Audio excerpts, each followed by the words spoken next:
Panorama group, जो सोचता है वो करता है। आपके अपने सपनों का आशियाना।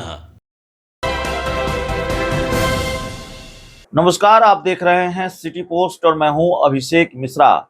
देखिए, हम पूर्व केंद्रीय मंत्री पशुपति पारस की बात करेंगे, उनकी पार्टी की बात करेंगे और पशुपति पारस को बड़ा झटका लग सकता है। पशुपति पारस को लेकर या उनकी पार्टी को लेकर ये खबर जो आ रही है वो ये खबर है कि पशुपति पारस की पार्टी को कुछ नेता छोड़कर जा सकते हैं। उनकी पार्टी में सेंधमारी की कोशिश है और दिलचस्प खबर यह है कि जो लोग छोड़कर जा रहे हैं उनमें से ज्यादातर लोग बीजेपी में शामिल हो सकते हैं।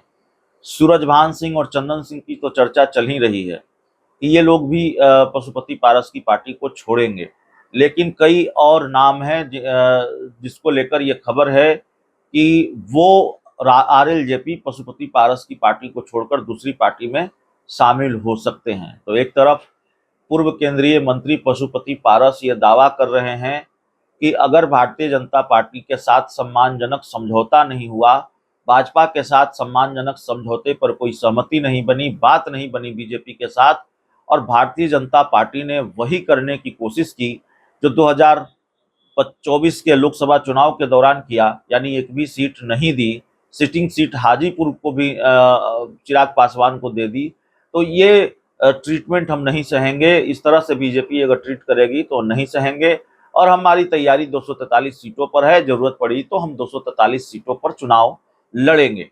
तो एक तरफ पशुपति पारस का दावा यह है कि वो 243 सीटों पर उनकी लड़ाई है, 243 सीटों पर उनकी तैयारी है और भाजपा से बात नहीं बनने की स्थिति में वो 243 सीटों पर विधानसभा के चुनाव लड़ेंगे, यानी सभी बिहार की सभी विधानसभा सीटों पर वो अपने उम्मीदवार उतार देंगे।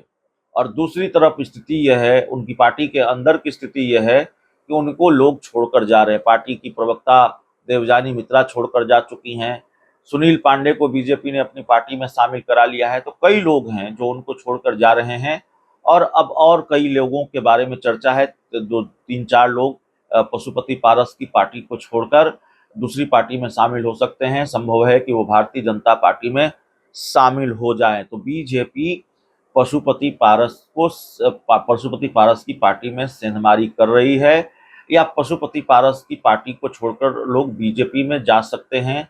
पहले भी गए, सुनील पांडे चले गए, तो ये बड़ी जानकारी निकलकर सामने आ रही है और ये एक तरह से बड़ा झटका है। विधानसभा चुनाव से पहले 243 सीटों पर चुनाव लड़ने की बात तो छोड़ दीजिए, पशुपति पारस के लिए अभी सबसे बड़ी चुनौती है कि वो अपने कुनबे को बचा कर रख पाए, वो अपने कुनबे को संभाल कर रख पाए, क्योंकि पार्टी पर संकट है, पार्टी में टूट का भी खतरा है और पार्टी कहीं अस्तित्व विहीन न हो जाए इसका भी खतरा है। तो इस पूरी रिपोर्ट में इतना ही, इस पूरी खबर में इतना ही। बहुत बहुत धन्यवाद।